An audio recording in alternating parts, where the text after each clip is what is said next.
First, about what the topic is. The promise of a free universal education means little for literally hundreds of millions of kids around the world who are too often left behind, and they're the kids we're here to talk about today. We're talking about girls who live in remote areas far away from schools, child laborers, those with disabilities, victims of sex trafficking, and kids who are orphaned or affected by HIV/AIDS. When you have reduced numbers of teachers and you have very large class sizes and you're trying to maintain some substance and quality of education, it's a very tough slog.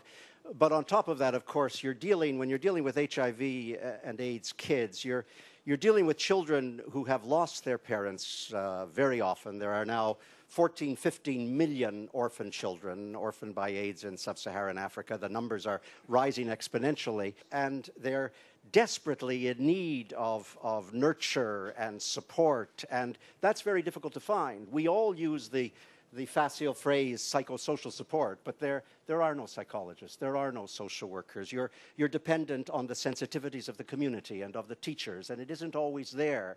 And for these kids, it's incredibly hard, and it's often hard even to get to schools because so many schools are not accessible because of the fees. Many countries haven't abolished school fees at primary level. I mean, in the United States, I didn't get to go to school until I was 9 years old.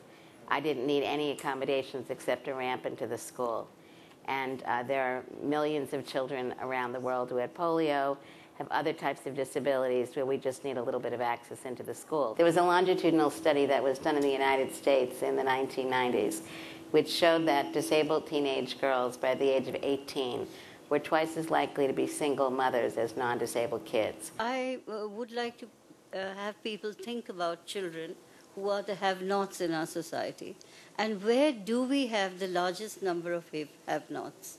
You know, 35 million children don't go to school, don't ever see a school.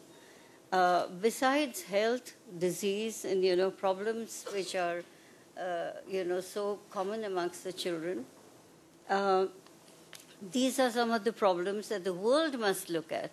I think I know the answer to this, but what stands in the way of the expansion and replication of your schools? What stands in the way of expanding your program? Just money? Money. And it can all be overcome with some real sense of resources. They're there.